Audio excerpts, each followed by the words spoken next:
Hi, everyone. It's Joseph once again with Iconics, which is a documentary series of icons in our industry. And why? Because you need to know. Joseph, I'm so sorry. I'm so sorry. I've got Cassie, Julia, and Chris still on my video interface. I don't have them, and I'm the one recording, so you won't see them. Okay, I'm sorry. Please start again. My fault. Question. Nope. Good question, Andy. All right, ready? 3, 2, 1. Hi, everyone. It's Joseph from Iconics, and I sound right now like I have a cold. Can I blow quick? Take 3. All right, take 3. We're gonna do the same. Hold on. That normally doesn't happen. A, B, C, D, E, F, G. Do I sound better? Yes, you do. Okay. Do, re, mi, fa, so, ta, li. I'm ready. It's time. Okay. On 3, 2, 1. Hello, everyone. It's Joseph from Iconics. And Iconics is a documentary library that you can visit in YouTube. And also you can visit throughout the Instagrams and the social media platforms that we have. We'll tell you a little bit more about it at the end of this particular program. Today, we have someone that is so cool and so amazing at what it is that she does that I cannot wait to talk to her. And I would like to also share that today I get to host a program with the most fabulous dude from Oxford, England, who is not only a really good friend, but he's a film producer and a director and an amazing painter. And, you know, the list goes on. But Andy, I'm going to throw it to you and say it's a pleasure to be here today. And Joseph, it's a pleasure and an honor to take over this this seat from my darling wife, who is 1 degree under this evening, this afternoon here in Oxford, UK. But thank you for having me. And yes, indeed, our Iconics, Joseph, our guest this week is an amazing lady whose journey into hairdressing was an accident. But what an inspiring accident, as she just puts on her jacket, this journey has been. Originally from Saskatchewan, and you'll be interested here, Joseph, it's widely acknowledged that her very existence is the reason why Saskatchewan receives more hours of sunshine than any other Canadian province. This award-winning artist began her career over 20 years ago. As an international platform artist for Redken, she is recognized as a leading hairdresser and has traveled the world both as artist and educator. She has enjoyed multiple NAHA wins, including the 2019 NAHA Hair Cutter of the Year, and in 2018, the NAHA Colorist of the Year, and also the NAHA People's Choice Redken Master Artist. And Joseph, as if that wasn't enough, she is also the creative director and a master stylist at Dop Dop 170 Mercer Street, Soho, New York, open till 9 on the Thursday and Friday, and 7 p.m. on a Sunday, where she is known for constantly and irrepressibly pushing the boundaries of her craft. Her memorable advertising pulls no punches either, once including on social media the posting, "Who's ready for a new haircut? I'll be at Dop Dop on May the 1st. As she once said, life is indeed too short to have boring hair. So ladies and gentlemen, please welcome the inventive, insightful, and always Instagrammable #fun lady, #Canadian, Lori Zabel. Lori, welcome. Thank you so much for having me. It's quite the intro. I feel like I'm just gonna laugh this whole interview, just saying. Lori, Not surprising with you two, just saying. Lori, let's kick this off from where I began with the accident. You said once that you came into the hairdressing industry by accident. What was it that intrigued you about the industry, and what was that accident? Well, I actually was, I finished high school and I was anxious to start doing something. And I heard an advertisement on the radio back when we used to listen to the radio all the time, and it was advertising a class on makeup and hair, photography, fashion, all that kind of stuff. And I thought, oh, I want to go to that. So I called the school and said, you send me the information. They sent me all the student loan papers, all that. And I asked my uncle if he would help me fill out all of the paperwork. And so he filled out all of the paperwork. And like a typical school, Joseph, this is, just something that maybe you should think about. Send all of the paperwork, like every class you have, because my uncle signed me up for every class they had, not knowing that I wasn't going to go to cosmetology school. I wanted to take this hair and makeup and fashion class. But suddenly then I was enrolled in this class, and I didn't really know, because I was, 17 years old. There I was at cosmetology school, and within the first month I became the president of the school, because it was so fun. And it was the first place, in all honesty, that I got 90s in any test I ever had. So I mean, why wouldn't I stay? That is very true, isn't it? Isn't that very true, really? How hard that we struggle in high school, but then we get into doing our art form and it comes so easily that it doesn't work, right? It's just, I feel like it's like my mom, who's a school teacher, always said, if you do something that you really love, then, it'll really click for you. And it just seemed like I better stay here because it seems to be clicking. Yeah. Right. So, I have a question, because obviously you've become, I don't know what you've kind of become, how I view you through my daughter's eyes, who's also in this industry, is you've become the Adele in our industry. Like, people adore you. They fight for the front 2 rows. I've seen more of this than I can even share with you. And it's always been so honorable to sit there and watch you, knowing that we have communicated and that you're in my contacts, right? Because you are really someone that is so fashion forward, and we just got to figure out from you right now, for the students that are struggling and wondering, right? Because they see big things, but they don't want to go through the steps to get there. I would like some assistance from you, because you became president right away.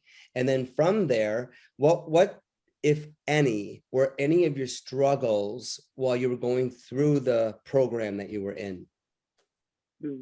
Well, first I have to say, thanks for the Adele type reference. I don't feel like that myself. You know me well. We've known each other for a lot of years. And so I always think I'm just Lori, like just Zabel, right? So I don't think of myself that way, but thank you for that. It was beautiful. I think that, when I went to school, it was such an opportunity to be able to do all these things. So, I mean, it was the 80s, so it was a long time ago, but, back then we would go to, as a president of the school, I was allowed to bring people in and do classes at the school. Like, they would say, well, who would you like? And I would research, and we didn't have the internet then, so it was like hard finding those kind of things.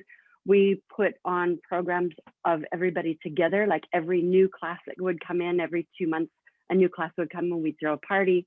I would make sure that we would have like a caravan of all the students being able to go to every hair show.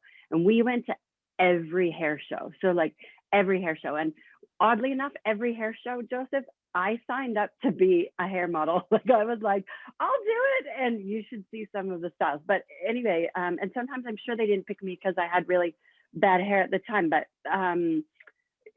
I think the big thing is that volunteer for things, be involved in as many things as you can, and really, just attend and absorb as much as you can. That was me. I just wanted to be the biggest sponge. And I had a really great teacher. His name was Mr. Pick, who in the 80s, I thought he made that name up, but he didn't apparently. I'm still wondering. But his name is Mr. Pick, and he said at the time, so in Saskatchewan, if you went to cosmetology school, you got your license, did an exam, got your license. 2 years later, you had to have a journeyman exam. So a lot of people had to come back to school, repay to learn hair color, because many of them didn't know how to really color hair. And he would say, if you don't learn hair color, you're going to pay me twice to learn it. And I was like, oh, I can't afford that. And it was a really great thing for me because I really learned hair color. Because you said, if you know hair color, you'll always have a job. You'll always get paid what you're worth. Like, so I think you really instilled that in me. Wow. Does that answer your question at Yeah, all? yes. Andy?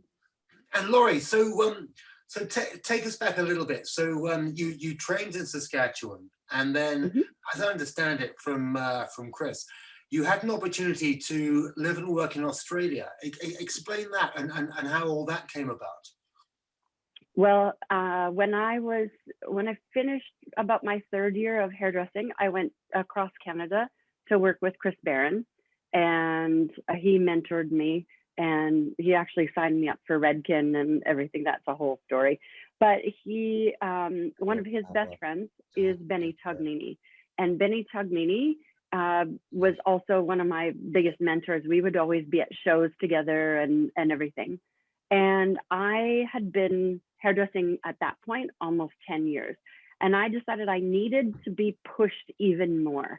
And so Benny was visiting in Canada. And so I asked him if I could come to Australia and do some training with him because I knew how badass he was, right? Can I say that on this? Yeah, sure.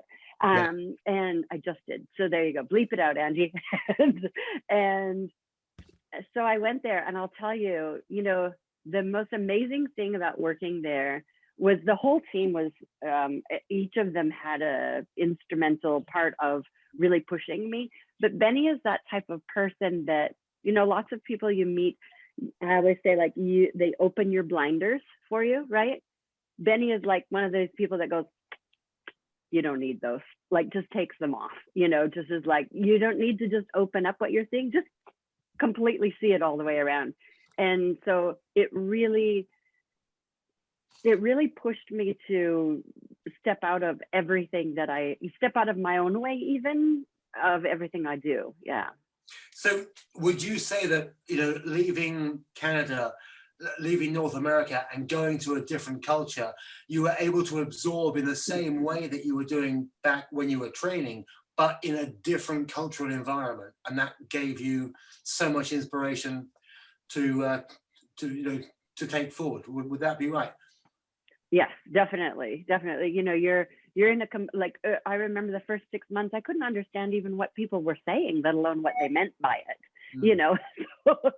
So it was mentally exhausting, but then you're also trying to absorb everything and really immerse in the culture, but also immerse in the culture of like a different salon. Like most salons are very, very much the same. You go to a different country and they can be quite different. They were departmentalized. I'd never worked in a departmentalized salon before, things like that. So it was way out of my comfort zone, right back to like going to school for sure.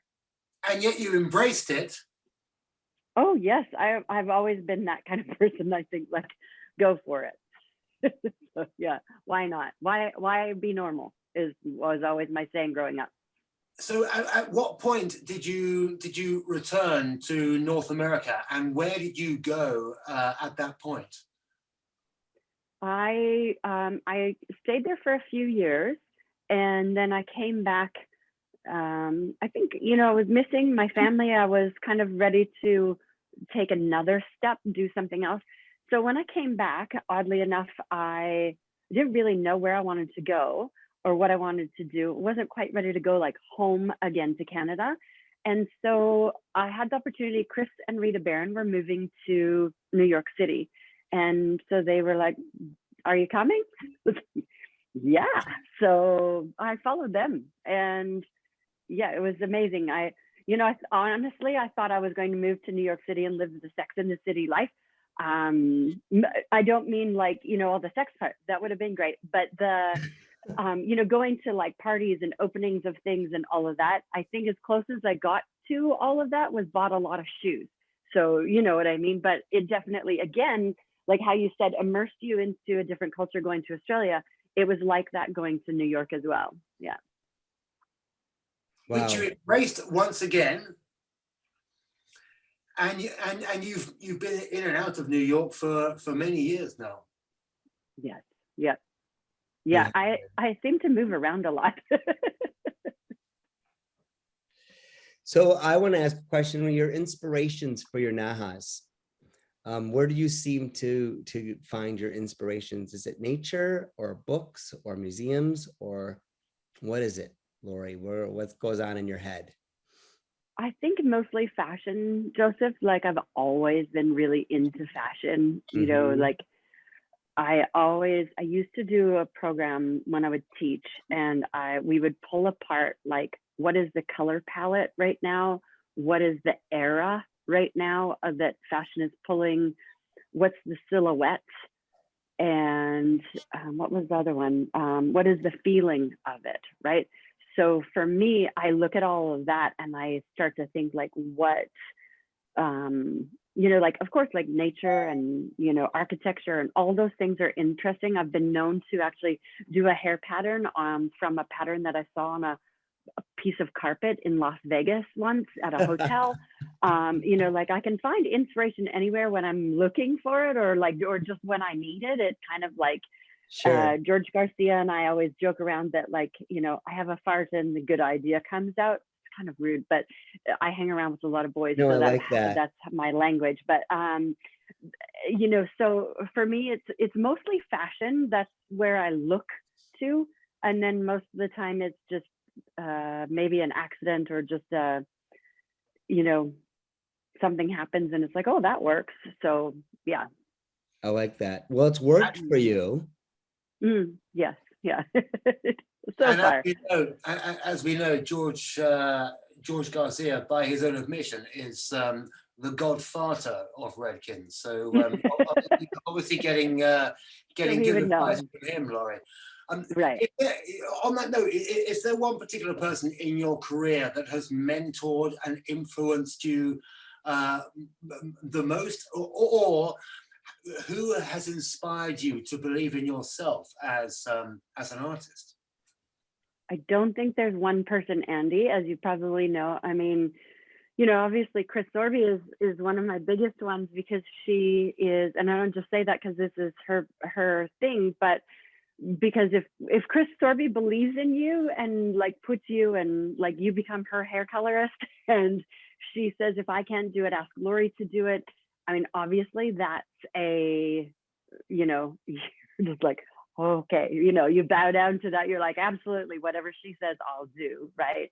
But I've been really fortunate to have amazing people, you know, Chris Barron, Benny Tognini, Ann Mincy, Joe Blackwell Preston. I mean, I mean, all of my Redken team, as we, you know, I've found that if I surround myself with amazing people, I come out like, you know, floating towards the top kind of thing. You know what I'm saying? So it's funny when sometimes I think about, you know, like, oh, well, you know, one time I made Chris's hair pink and I didn't mean to, just saying.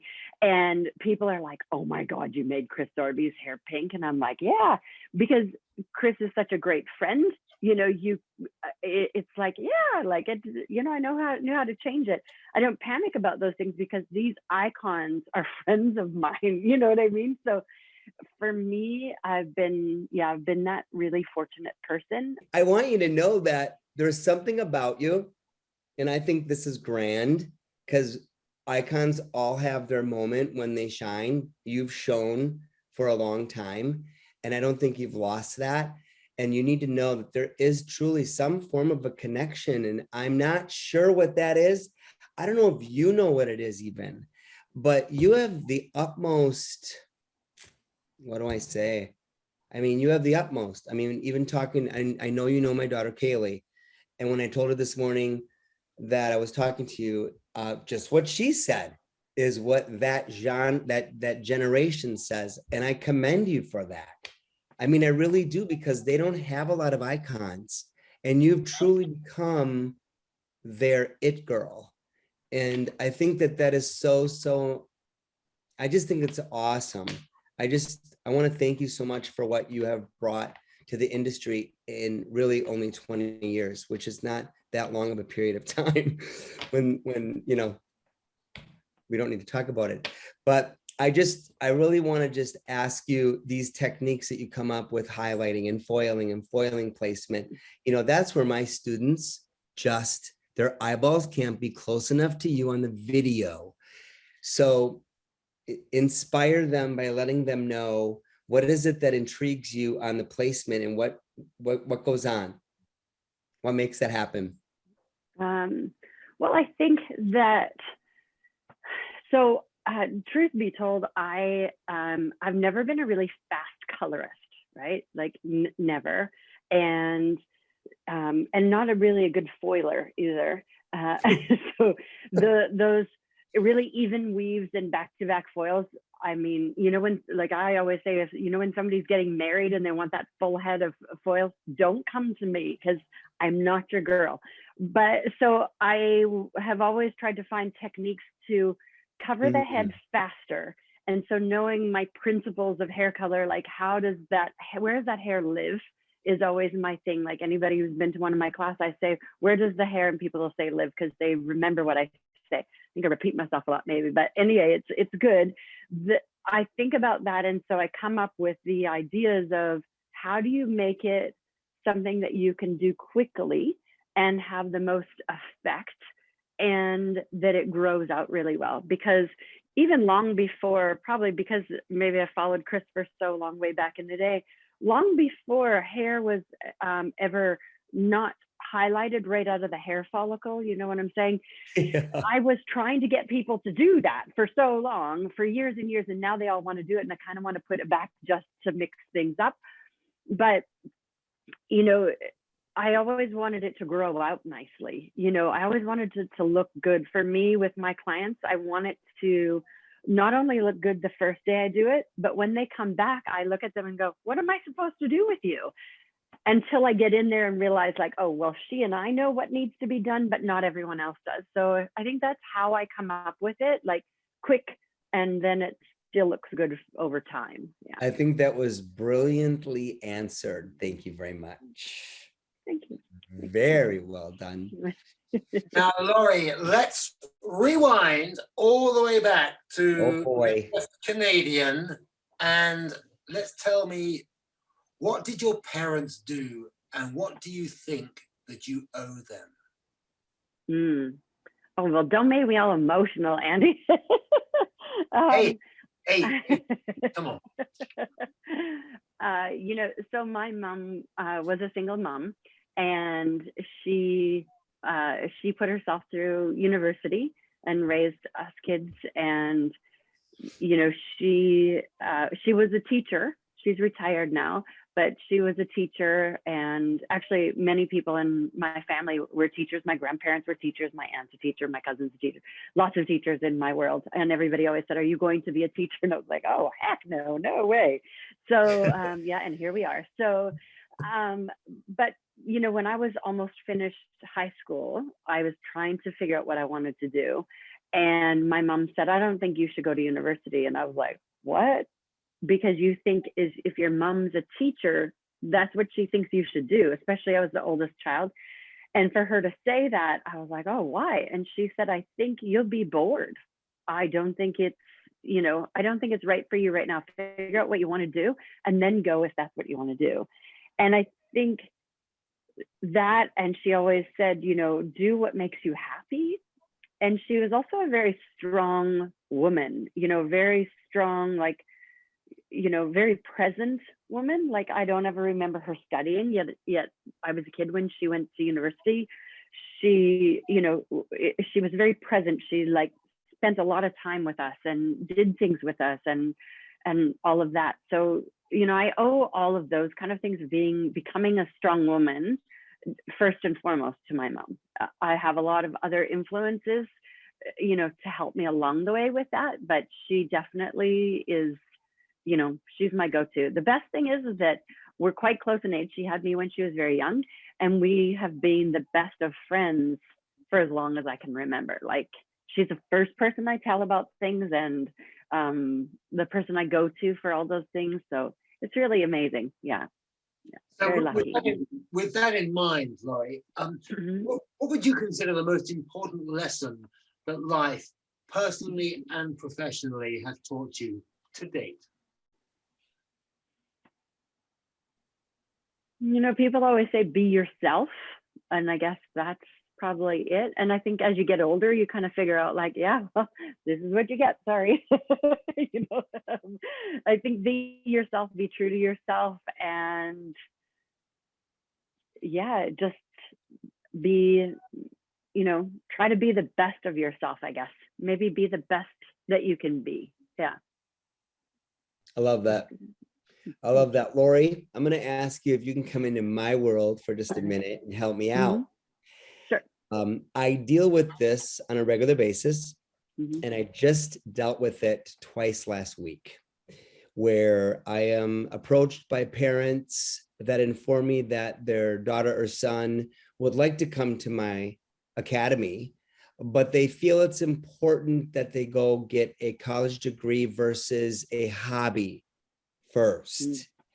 So I don't struggle, but if there's something of a positive within that you could just drop right now that could be played back to these parents, just so that they know, they see where I'm at, right? I didn't even finish school. I don't even have my diploma, but they don't quite understand that. So what do you think about that comment? Well, I get paid an awful lot of money to do my hobby if this is a hobby.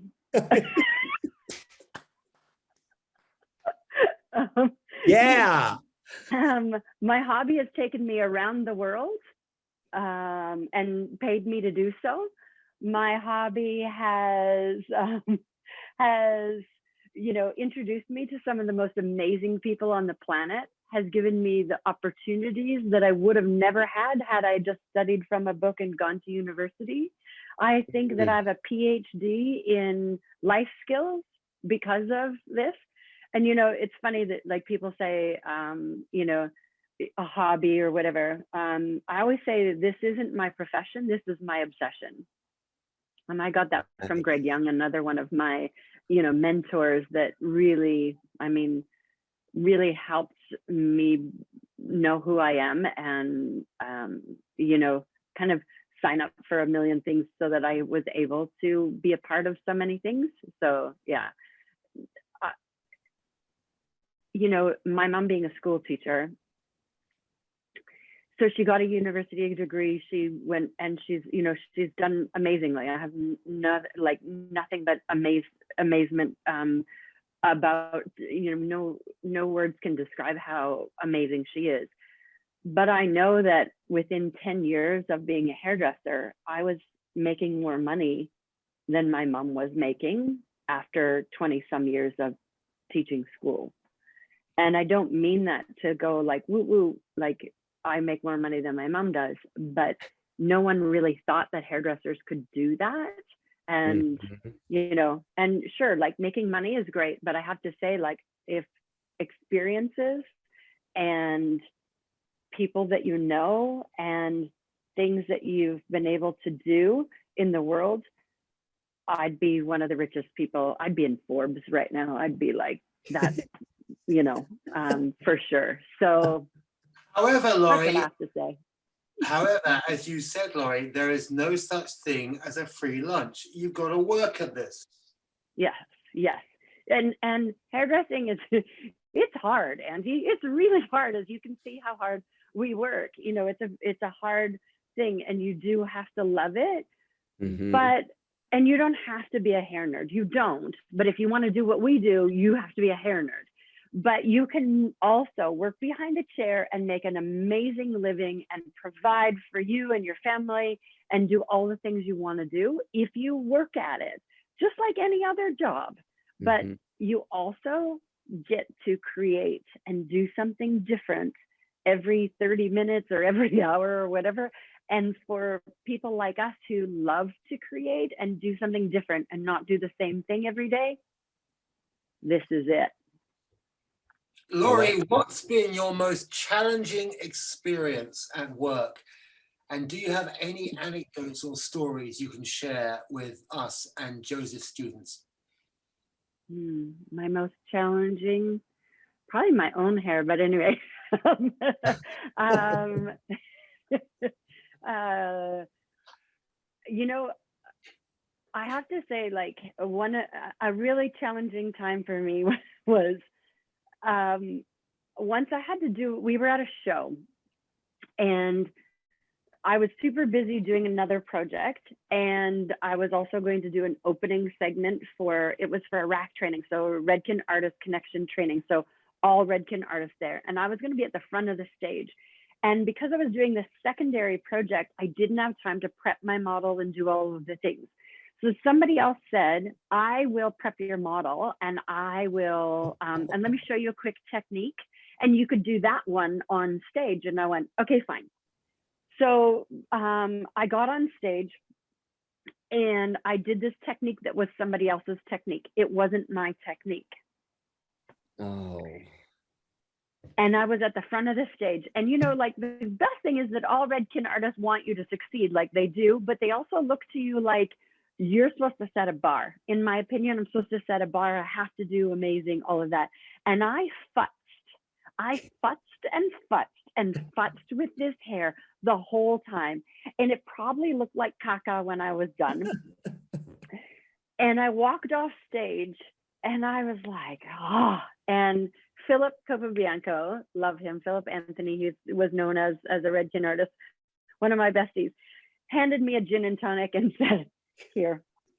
Like, I literally walked off stage and he handed it to me and I was like, that bad, huh? And he goes, I don't know, maybe no one else noticed futzing. And I was like, oh. Oh my God. And that would be like him to do that. Yeah. Oh yeah. And I mean, always got your back, right? Like, he always had my back. Like, I love him so much. Anyway, rest in peace, friend. And he, so what I learned from that, though, is never do somebody else's work. Always do your own thing. Like, you could take inspiration from anything else, but don't do somebody else's thing. Yeah, always do your own. That is. Are you? So would it be fair to say that you're a bit of a control freak? And if so, what trait do you have which you are most proud of? Say that again. What do I have most proud of? If you have a trait, you know, if you're a bit of a control freak, what is the trait that you have within yourself as an artist and educator that you are most proud of? Right. I mean, I pretend I'm not a control freak, but I probably am. So I'm good. You know, I also think I'm not high maintenance either. So, but I think, I don't know, Andy. You know what?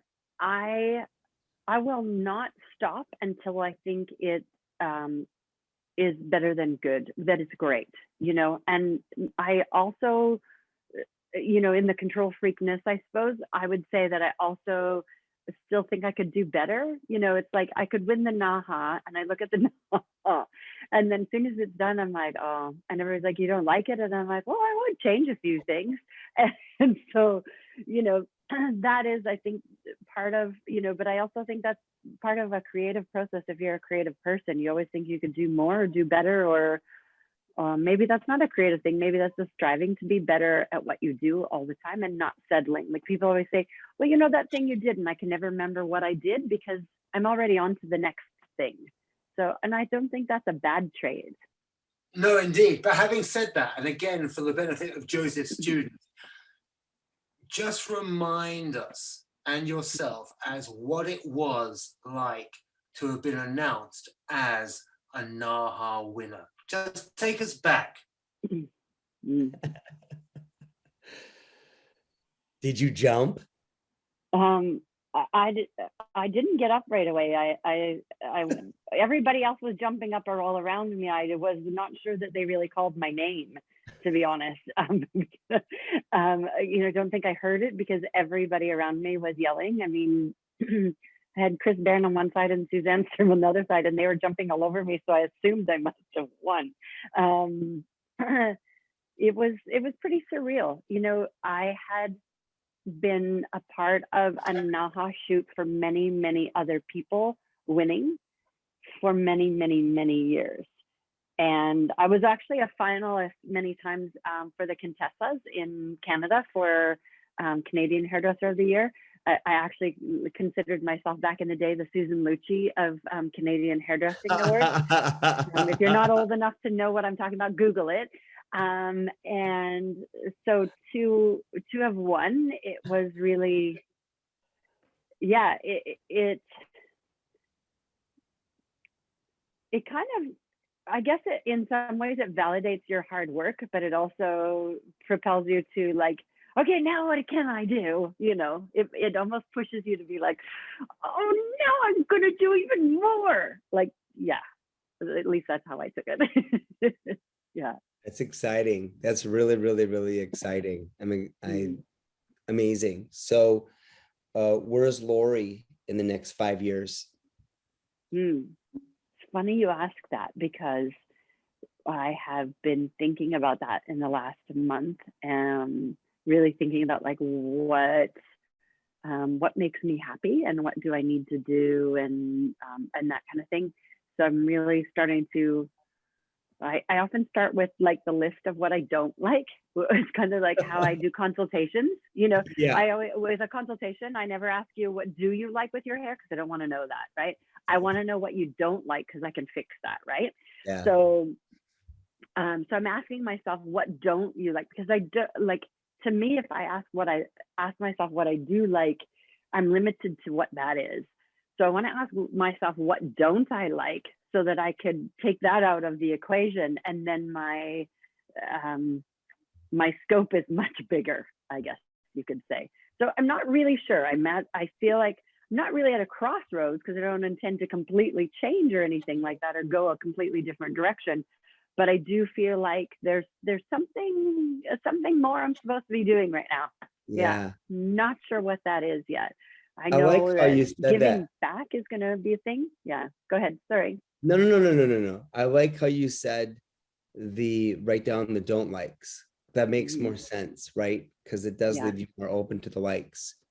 I like that. So one more question. You're in a time capsule for many, many years from now, and in the backyard of an academy, these little beauty school students are digging and they find a time capsule, and in there's a list of all these icons, and you're in there, Lori Zabel, and what would you want them to read about you? Oh, geez.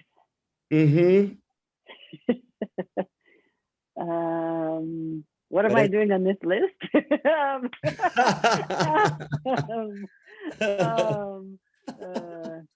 Well said. Right. Why be normal?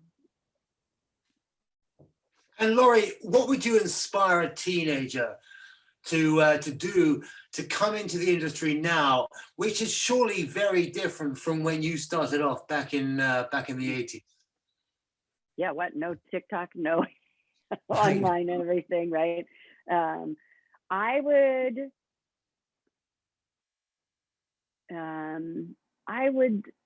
want to inspire them to, you know, put in the work, like learn the basics, and then know how to change them, and don't be a one-hit wonder. You know, try all things, and then work at what you're really good at, and work on what you're not good at, but work really hard at what you're good at. So if the moral of that, Lori, is know the rules before you begin to break them. Yes. And I suppose, Andy, you know, I think like my best thing in my world, in my whole world, is the people I'm around. This past couple of years has probably been the hardest, because I'm not around all those like people all the time. And I'm used to being around creative people like every week. Like I come home and collapse because I'm like, oh, and then the next week I'm like ready to go again, because I am around the most creative people on the planet. So I think really, if you ever, you know, I could say all kinds of other things, that honestly, that's probably like the key to whatever my success has been, surrounding myself with like the best people. Yeah. That's a really good answer. Mm. It's very inspiring and appreciative to what it is that they're getting into. You know, it's so Mm. different now. Do you know what I mean? Yes, Um, your phone cannot be, you're not surrounding yourself by great people just being on this. That yeah, doesn't do it. That doesn't do it. Not to take away from what we can learn on that, but you need to surround yourself with people who are going to push you to be your best self. And if you're not around those people, find them. Yeah. find them or find it within you to take a moment aside, right? Mm-hmm. Like you said with the Yeah. phone, it is so true because I think some of social media has diluted what, you know, they don't have shows anymore, Lori. Mm-hmm. And you know my wife Joy. So when we talk about that to them about the shows that we've gone to and we never missed one, they don't have a clue. It is the most bizarre thing right now for me to have been in that circuit and now, you know what? They don't really have much. Yeah. But Joseph, our thing was not just going to those shows, but we were in the back room. And that's where all Mm. the real magic happens, Yep. right? Yep. Not just what we see on a stage, but what do you do to make it look like that? Yeah. And there's nothing like that, really. That Mm-hmm. was just unbelievable what we all experienced. It was major scratch paper, you Right. know? And what we're seeing here is Lori winning the NAHA Awards, etc., etc. What we're not seeing is all the drama and creativity of the kitchen Mm-hmm. and the team within that to create that amazing Right. whole. Yeah. I'm not really good all by myself, I'm really not. I'm a accumulation of everything that is everyone around me. Yeah. How do you feel now? Because you're in New York, right? I'm actually in San Diego right now, but I'm in New York a lot. Yeah. Okay. And Yeah. is that where you reside most of the time? Yeah. Is the energy coming back? What's the mood there? A little bit. Yes. Yes. Yeah. It seems to be getting, New York is really coming back. I'm really hoping a lot of things open up and everything because there were a lot of things closed down, but it's getting busier, which is really great. New York is probably the safest place I've been, though. Oddly enough, like people wear their masks a lot. You can't go inside without, precautions and things like that. It's really, I feel like it's my safe place, honestly. Yeah. Yeah, it's crazy. And that wonderful. Dop Dop 170 Mercer Street open to a whopping 7 p.m. on a Sunday. Oh, Andy, don't be fooled. Sometimes I'm there till 10. So, yeah. It's her workspace. It's her PlayStation. So Yeah, listen, be the first person at work and be the last person to leave. I always think you're like either the most popular or the richest. I'm not sure. So listen, Lori, please give us a shout out to your handles, your Instagram and social media so we can put it online. Oh, yes. It's at Lori Zabel, Loriz or Z as I like to say, Zabel. Beautiful. Beautiful. And from the bottom of my heart and everybody that I know that knows you and you know that you know me, thank you so much for coming on to Iconics. You've now left your mark and you're in our documentary library, which I find to be the coolest thing in the whole world of our industry. So I thank you very, very much because no matter where you are, I know you're busy thinking of something that you're going to be doing next. So I commend that. And I love you very much for everything that you do for this industry. You're amazing. Thank you. Well, thank you. Thank you guys so much for having me. I mean, you really do have some amazing, iconic people on here. I'm very flattered and humbled to be a part of it. But I think what you're also doing is really amazing because I do agree with that conversation that you had with Eric Fisher back, that people just need to know what came before them, that there was some, there was the building blocks of all things that we do now. We're really founded by some amazing creative people. So I love this that you're doing. And thank you so much for having me be a part of it. I mean, I know you guys so well, and I'm so privileged to just have this conversation with you. Lori, we sometimes do this, help me out, Andy, where we allow the guests like yourself to ask you, who would you love to interview on Iconics? Oh yes, exactly. We have a sort of an idea, Laurie, of a spin-off series entitled Chain Reaction. Yep. You, the artist, are entitled to choose Who would it be? what you would like to interview, just like we've done today. And thank you both very much for allowing me to step into the enormous stilettos that is Chris Sorby.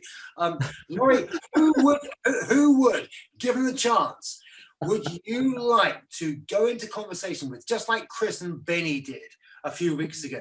If there's anyone in the world, who would you? Is it somebody I have to know? No. I don't know. Oh, okay. Well, I mean, because I know so many amazing people, I think I didn't need to interview them.